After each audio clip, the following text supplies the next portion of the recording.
আমরা এই লিসেনে solid command সম্পর্কে আলাপ করব। সলিড কমান্ডের সাহায্যে যে কোনো ধরনের সলিড তৈরি করা যায় হ্যাচের মতো করে।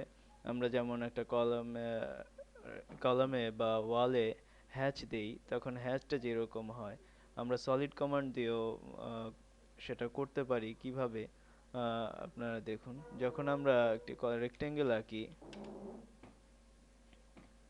রেক্টেঙ্গেলের এটাকে আমরা সলিড করব, ভেতরে পুরো ফিল করে দেব।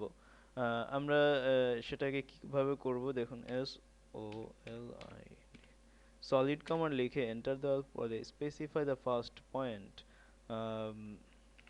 আপনারা দেখুন ফার্স্ট পয়েন্ট আমরা ক্লিক করলাম, বলছে স্পেসিফাই দ্য সেকেন্ড পয়েন্ট, আমরা সেকেন্ড পয়েন্ট ক্লিক করলাম। থার্ড পয়েন্ট ক্লিক করলাম। ফোর্থ পয়েন্ট ক্লিক করলাম। করার ফলে সলিড আমরা তৈরি করে ফেলছি। তারপর এন্টার দিলেই পুরো মাত্রায় সলিড আমরা পেয়ে যাব। এভাবে আমরা সলিড তৈরি করতে পারি। একটা বিল্ডিং এর কলাম যেভাবে আমরা তৈরি করব সেটা আপনারা দেখুন কিভাবে করব। যদি স্থানাঙ্কের সাহায্যে আমরা করি, আমরা সলিড কমান্ড লিখব।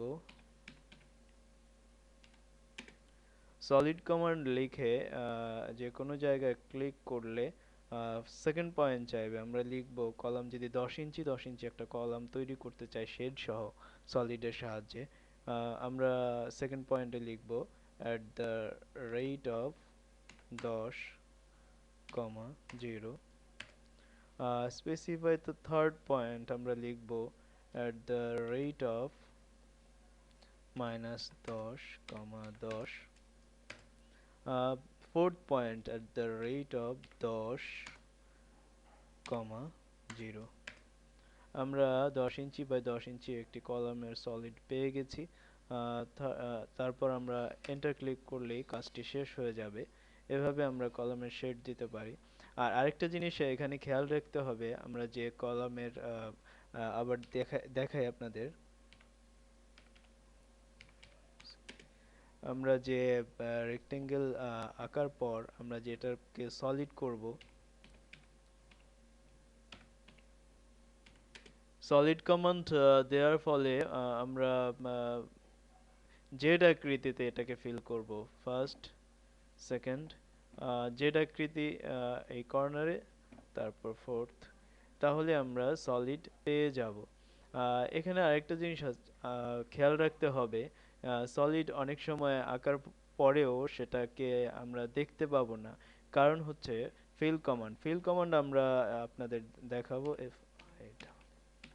ফিল কমান্ড দেওয়ার ফলে এখানে আছে অন অফ। আমরা যদি এটাকে অফ করি,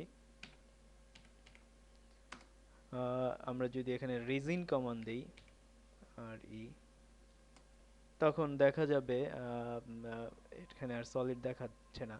এভাবে আপনারা সলিড করলেও দেখতে পাবেন না। আবার যখন আমরা ফিল কমান্ড দেব, যখন এটাকে অন করব, অন করার পরে রিজিন কমান্ড দিলে সলিড পেয়ে যাব। এভাবে আমরা সলিডকে সম্পূর্ণ করে নিতে পারি।